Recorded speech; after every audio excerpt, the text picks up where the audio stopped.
Le sujet que je vais partager avec vous aujourd'hui, c'est un sujet à controverse. C'est un sujet que les gens n'en parlent pas parce qu'ils ont une idée arrêtée. Et personne ne veut faire des recherches là-dessus. Mais depuis près de 2-3 jours là, je ne fais que recevoir les interpellations à ce sujet. Bien que j'avais déjà fait 1 à 2 vidéos sur ça sur ma chaîne, je me sens obligé de revenir là-dessus. De quoi est-il question?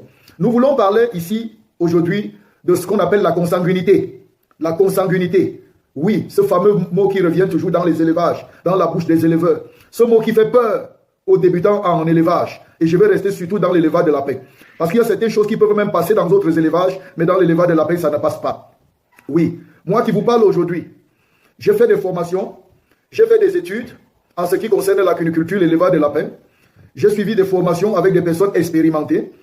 J'ai eu des diplômes en élevage, mais les amis, ce que je partage avec vous, c'est quoi?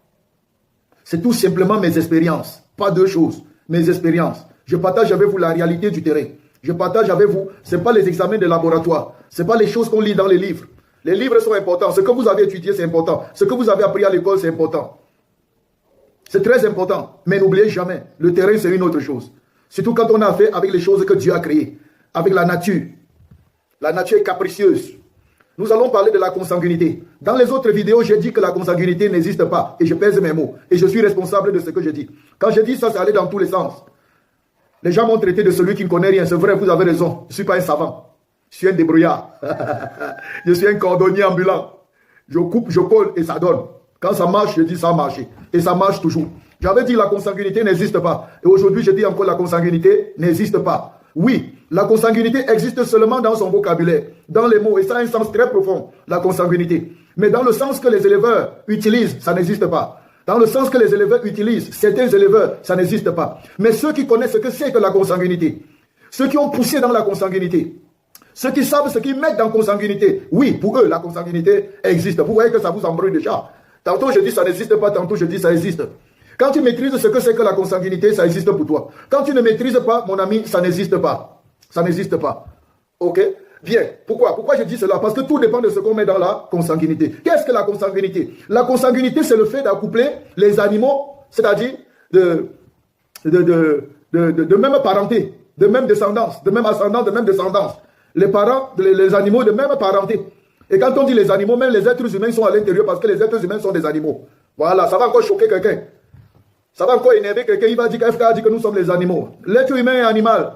Il a un côté animal. Voilà. Si tu ne veux pas comprendre ça, tu passes.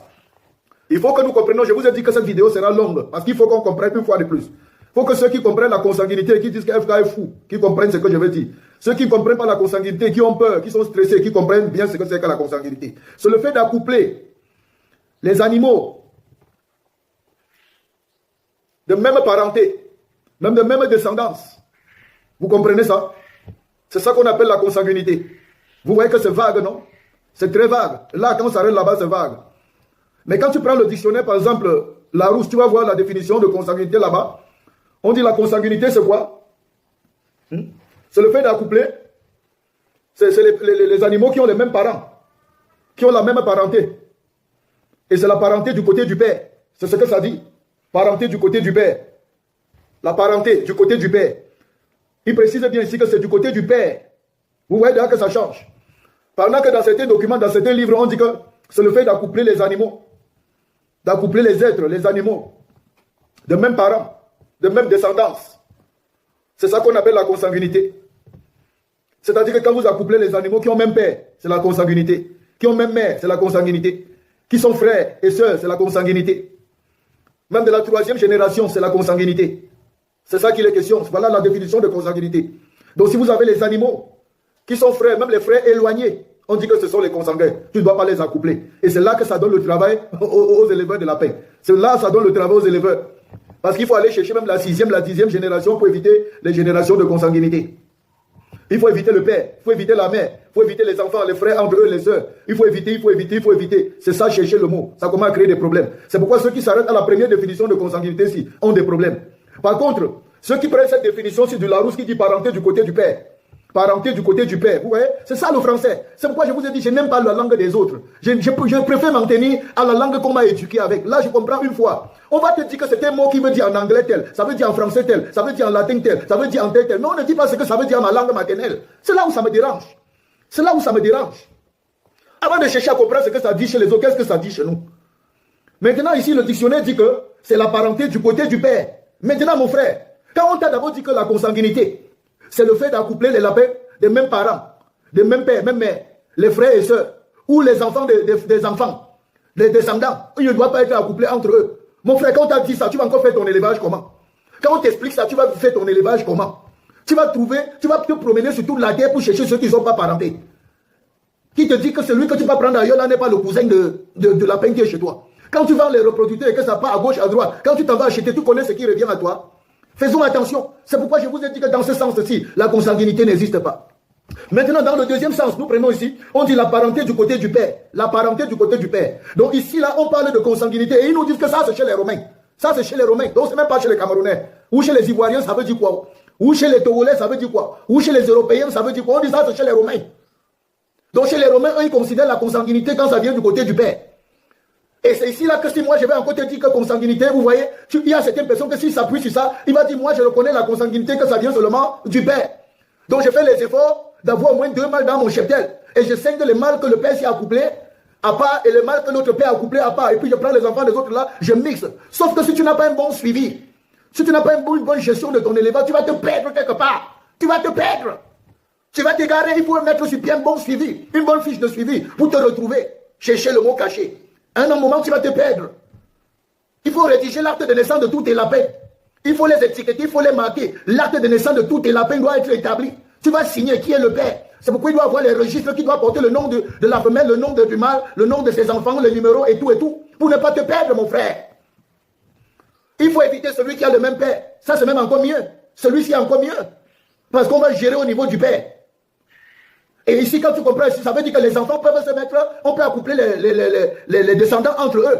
Alors que la première définition dit que même les enfants, on ne les accouple pas. Même les petits-enfants, les arrière-petits-enfants, on ne les accouple pas. Il faut automatiquement changer de pays pour aller chercher un autre quelque part pour multiplier ton élevage, pour agrandir ton cheptel.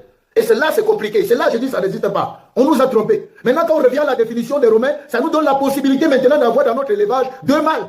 Et avec les 2 mâles maintenant, on peut faire 2 lignées.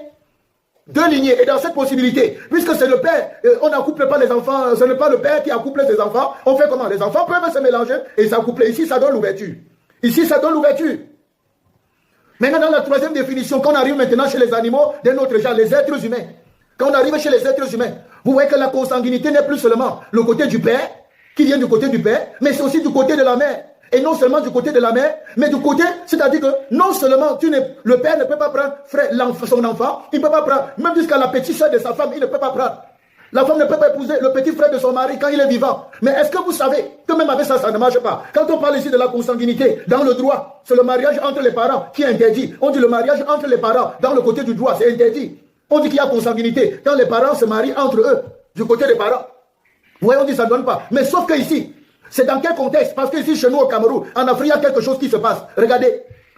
Quand un père meurt, il laisse sa femme et ses enfants. Le plus souvent, on dit qu'on va choisir un enfant qui va laver sa mère. Pour ceux qui comprennent, ils savent ce que ça veut dire. Et souvent, on dit encore une autre chose. Quand un homme meurt, il a laissé une jeune femme. Qu'est-ce qui se passe? Son frère vient épouser sa femme. Vous comprenez ça? Et ils font des enfants. Suivez-moi un peu bien, suivez mon développement. La parenté. Ce qui fait qu'au milieu des humains se proscrit. Pourquoi? Parce qu'il y a l'inceste. Il y a l'inceste.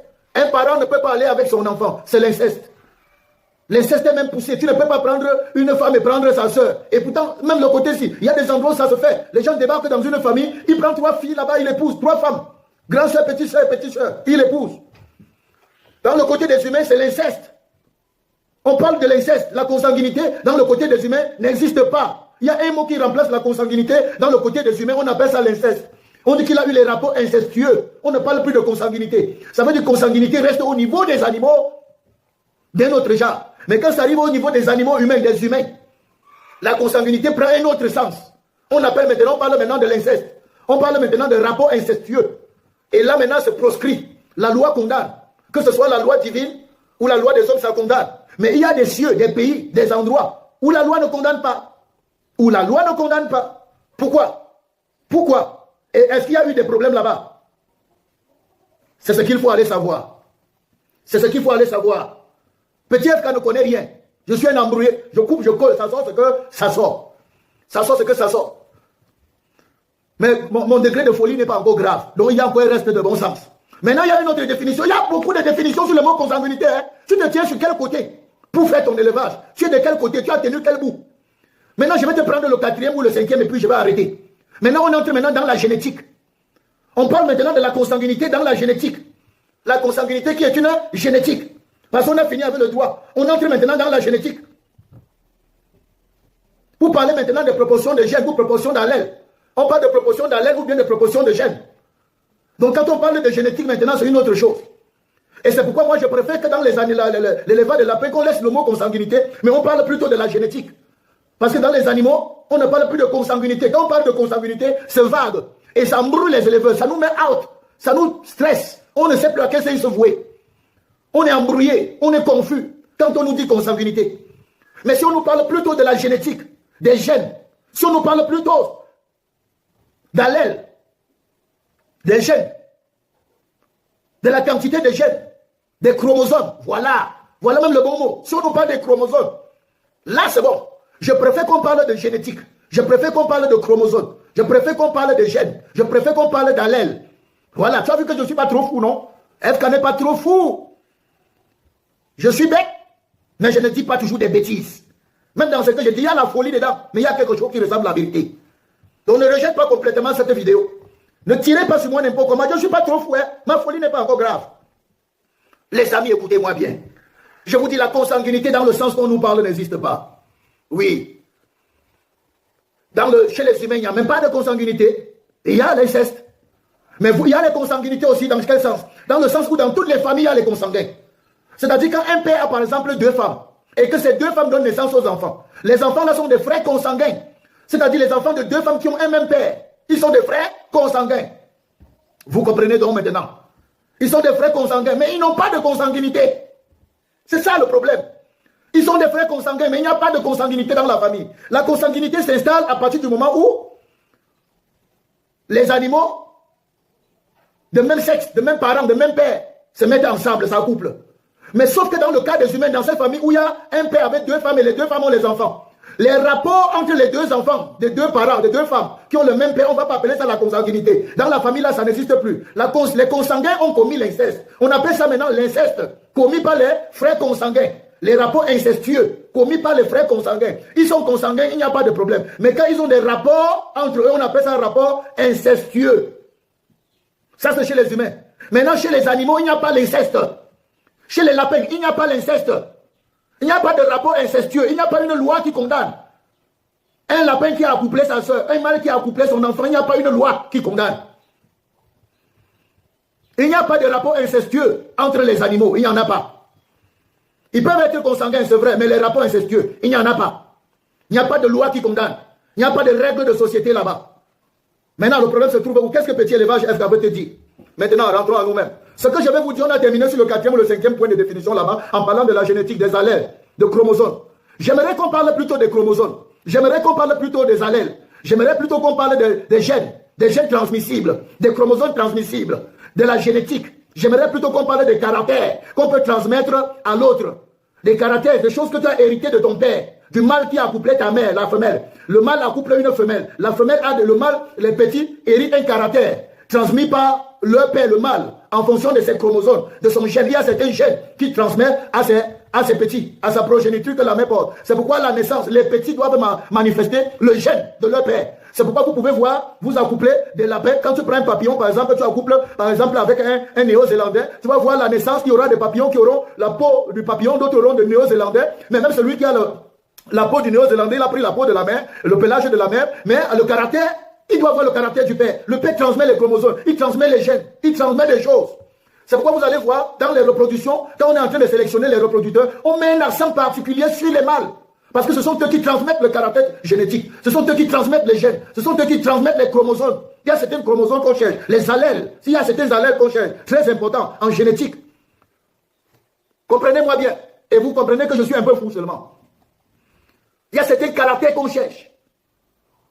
C'est pourquoi on sélectionne bien le mâle. Et dans la reproduction des lapins, quand vous achetez les reproducteurs, sachez bien que le mâle est toujours plus cher que la femelle. Le mâle est plus cher que la femelle. Et quand vous demandez à certaines personnes, ils disent que non, c'est parce qu'on a beaucoup de mâles. Et non, non, non, patati patata. Non, c'est pas ça. Quand vous savez une bonne sélection des reproducteurs, le mâle est toujours plus cher que la femelle. Parce que c'est lui qui transmet le caractère génétique. Quand tu vas voir les lapins qui vont se développer rapidement, cherche un mâle qui porte le caractère génétique là, qui porte ces chromosomes là, ces gènes là, les allèles là à l'intérieur de lui. Je vais pas aller plus loin dans les allèles. Je vais m'arrêter un peu là, juste seulement pour ne pas embrouiller les gens. Ok? Donc il faut qu'on puisse faire vraiment attention. Et quand on parle de génétique, il y a des personnes qui sont spécialisées dans la génétique. Et ce que je voulais vous dire encore en passant, c'est que chacun doit comprendre que quand vous avez des animaux de race pure, faites attention à la génétique. Si vous avez des animaux de race pure et vous voulez encore les races pures, sachez que quand vous accouplez deux animaux de race pure, les descendants ne sont plus les races pures. La génétique est modifiée. La génétique est modifiée. Donc on parle ici là de la génétique dans les animaux. Vous avez les animaux de race pure quand vous les accouplez. Si les descendants vous les prenez, vous les accouplez, ça ne va plus donner le même résultat. La génétique est déjà modifiée. Quand vous avez les animaux, qu'on dit les animaux génétiquement améliorés, les animaux génétiquement modifiés, on a modifié leur génétique, leur ADN, on a modifié leurs chromosomes. On les a conditionnés pour atteindre certains objectifs. Ça veut dire que, après, si vous prenez les descendants qu'on n'a pas conditionnés pour la même chose, vous n'aurez pas les mêmes résultats. Ça veut dire que les lapins, par exemple, néo-zélandais de souche pure, que vous les accouplez ensemble, leurs petits, quand ils vont naître, leurs petits ne sont pas les néo-zélandais de souche pure. Ils ne sont plus ça. Leur génétique est déjà modifiée. C'est déjà changé. Et quand on parle de lapin, de la génétique parle de beaucoup de choses, de beaucoup de caractères qui se retrouvent dans un animal. Des caractères qui influencent pour donner un résultat qu'on attend. Ok? C'est pourquoi on parle de génétique. On parle de gènes. On parle d'hérédité. C'est très important. Maintenant, quand vous prenez les lapins de race pure, vous les accouplez, après vous prenez les descendants, vous les accouplez entre eux, vous êtes exposés à certaines maladies. Ils doivent être fragiles. Ils peuvent développer certaines fragilités. Ça, c'est pour les lapins de race pure, les lapins génétiquement améliorés. Ils peuvent développer une certaine fragilité. Parce que le conditionnement du départ est déjà altéré dans la seconde génération ou dans la troisième génération. Les conditionnements de départ sont déjà altérés. Donc ils deviennent vulnérables. Ils sont sensibles aux maladies. La reproduction, les petits même peuvent devenir stériles. La reproduction même peut être altérée. Vous pouvez avoir des lapins qui ne se reproduisent même plus à la deuxième, la troisième génération. Il faut faire très attention. C'est pourquoi j'entends souvent sur les réseaux sociaux, ça part dans tous les sens. Certaines personnes qui disent qu'ils ont acheté certains lapins, certains descendants de certains lapins, on dit on a acheté le F1, l'autre dit j'ai acheté le F2, ça ne produit pas chez moi, ça ne donne pas chez moi, ça ne se multiplie pas chez moi, le mâle ne donne rien, le mâle ne donne pas ceci, le mâle à couple ça ne donne rien. Mais c'est la 40e génération que vous avez pris. Est-ce que c'est la souche pure que vous avez pris? Ou vous avez pris les souches déjà de d'autres générations dont la génétique a déjà été remodifiée, transformée, désactivée, s'il faut dire comme ça. Donc faisons attention. Faisons attention. C'est là qu'on parle de génétique. Et quand on parle de génétique, là-bas, on parle là de consanguinité. C'est là que le mot consanguinité prend sa place. Et sachez aussi une autre chose. C'est que quand on parle de consanguinité, il peut arriver que si vous prenez un animal, un parent qui est malade pour l'accoupler, qui a certaines malformations congénitales, qui a certaines déformations, qui a certaines anomalies, et que vous le prenez comme un reproducteur, vous l'accouplez, vous les accouplez, les enfants vont hériter de ce caractère, de ce gène-là, et ils seront malades. Tu prends une maman qui est dans une lapine, les parents qui ont dans leur gène la maladie, vous les reproduisez ensemble. Les enfants vont hériter leur maladie, là, si c'est une maladie héréditaire. Et ils vont souffrir la même maladie que les parents. C'est là où on parle qu'il faut contrôler la génétique de la lapin. Il faut contrôler la santé des reproducteurs avant de les accoupler. Et là, c'est très important, parce qu'il y a des caractères génétiques que le mâle transmet, même que la maman transmet. Parce que quand on veut faire la sélection des reproducteurs dans notre ferme, on nous dit toujours de choisir les nouvelles femelles sur les mamans allaitantes. Les bonnes mères qui savent garder les petits, qui savent allaiter les petits, qui savent prendre soin des petits, qui encadrent bien les petits, qui ont une grande portée. On dit c'est sur la maman là qu'il faut sélectionner. Pourquoi? Parce qu'elle a transmis son caractère génétique. Elle a transmis son allèle, elle a transmis un des chromosomes là à ses enfants, sûrement. C'est là qu'on fait la sélection, à cause de l'hérédité. À cause de la consanguinité. Et pourquoi vous venez condamner la consanguinité si quand il faut sélectionner une bonne lapine pour la reproduction, vous vous appuyez sur la consanguinité? Vous appuyez sur les liens de sang. C'est-à-dire sa mère donnait bien les petits, elle encadrait bien les petits sûrement, les petits vont encadrer comme leur mère. C'est ça la consanguinité. C'est ça le lien de sang, le lien de parenté. Et vous sélectionnez à partir de la consanguinité. Vous avez sélectionné à partir de la génétique. C'est ça. Je préfère qu'on parle de génétique et non de consanguinité. Et même chez les humains, je préfère qu'on parle de chromosomes. Des choses qu'on transmet par hérédité, qu'on reçoit par hérédité. Les liens de sang, les choses qu'à cause du même sang, ce qui était en moi et en toi. Comme chez les humains, il y a une maladie qu'on appelle, par exemple, le glaucome, qui est une maladie qui affecte les yeux. C'est entre toute autre cause du glaucome, même le diabète et toute autre chose, mais ça a plutôt le fort caractère héréditaire. C'est-à-dire, si un père avait le glaucome, il est fort probable que 95%, voire 98% de ses enfants aient le glaucome, parce que c'est héréditaire. Dans les parents, si un papa, une maman, maman a S, groupe sanguin S, ou ce groupe sanguin, ou ce chromosome S, le père S, la mère a S, le père a S, et ils font des enfants, il est fort probable que le père qui est déjà malade dans ses gènes, il a les chromosomes à l'intérieur de lui, A qui sont bons, et S qui ne sont pas bons, la mère A qui est bien, S qui n'est pas bien. Ils vont avoir des enfants qui seront AA, bien portants, qui seront pas malades, normaux. Et ils vont avoir des enfants AS qui seront comme eux. Et ils vont avoir d'autres enfants qui sont condamnés, SS, condamnés à être malades, voire même mourir. Il en est de même chez les lapins, pour rester chez les lapins. Il en est de même chez les lapins, les amis. Je vous ai dit que cette vidéo sera très longue, parce que je vais faire la mise au point. Je vais dire toutes mes folies. Il en est de même chez les animaux. C'est de ça qu'il est question. Maintenant, quand je te dis que la consanguinité n'existe pas, je ne te parle pas des races pures. Quand vous avez les races pures, faites attention. Avec surtout les deuxièmes générations. Faites attention. Avec la sélection de vos prochains reproducteurs, c'est compliqué. Quand vous avez les races pures. Mais quand vous avez déjà les races, tu accouples même 2 lapins blancs aux yeux rouges. À la mise bas, vous vous rendez compte à la mise bas que ça donne, il y a même un noir dedans, il y a même un papillon dedans. Nos lapins locaux sont déjà modifiés, ils sont déjà dénaturés, ils sont mélangés, ce ne sont plus les lapins de race pure. Donc vous ne pouvez plus venir là-bas parler de consanguinité. Quand ton lapin met bas, tu as le papillon qui sort, le néo-zélandais. Tu as tout, au moins 3 qualités de lapin, 3 couleurs, 3 pélages différents qui sortent de ton lapin. C'est parce qu'il a subi des transformations, des mélanges, des croisements. Et en ce moment-ci, nos lapins, on ne parle plus de consanguinité dans nos lapins. Comprenez? Nos lapins de souche mélangée là n'ont plus de problème de consanguinité. Donc ne vous embrouillez plus. Si vous avez des lapéros à la mise bas qui meurent, c'est un manque de formation, c'est un manque de suivi, c'est un manque de maîtrise. Faites-vous former. Faites-vous former, il y a le minimum. C'est une mauvaise alimentation, c'est une mauvaise gestion de la maman allaitante, de la mère lapine. C'est une mauvaise gestion du sévrage, de l'engraissement. C'est une mauvaise qualité d'aliments. C'est une mauvaise technicité dans l'alimentation. C'est ça qui fait mourir vos lapéros. Arrêtez de dire que les lapéros meurent à cause de la consanguinité. Et quand on vient regarder vos lapins, ils ne sont pas les lapins de souche pure. C'est pas la consanguinité. C'est le mauvais suivi, c'est l'ignorance. Arrêtez. Tous ceux qui avaient les lapins qui ne sont pas de souche pure, nos lapins locaux, lancez-vous. Accouplez-moi les lapins là.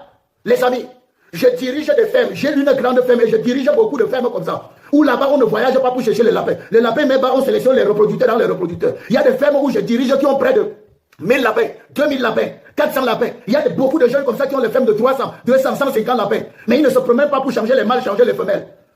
Apprenez à faire les sélections. Nos lapins locaux ne connaissent pas la consanguinité. Ils ont subi trop d'accouplements, trop de transformations, jusqu'à ce que les gènes sont plus génétiquement modifiés. Comme on dit, les gènes sont troublement, désordonnement modifiés. Voilà, tu vas prendre un néo-zélandais, tu accouples le papillon, sort. Ça vient d'où? Ça vient d'où? Voilà, les amis, c'était tout pour cette vidéo. Accouplez-moi vos lapins. Accouplez-moi vos lapins. Accouplez-moi vos lapins. Consanguinité des lapins, mon œil. Mais si vous avez les lapins de souche pure, faites attention. Faites attention, faites très attention les amis. Excusez-moi, j'ai un appel là, mais je vais accrocher. Je ne vais pas couper la vidéo aussi. On laisse ça sonne. Ok. Donc c'est ce que je voulais vous dire les amis. C'est ce que je voulais. La vidéo est très longue, mais souffrez. Elle est très longue. On devait répondre au problème de consanguinité ici. Donc les amis, abonnez-vous à ma chaîne. Lancez-vous. Si vous avez besoin de mon livre sur la prise en charge de la parole de A à Z, ne manquez pas de m'écrire via mon numéro WhatsApp que je laisse là. Il est là et il est dans la barre de description. Donc c'est très important les amis. Lancez-vous, lancez-vous et lancez-vous. Peace out.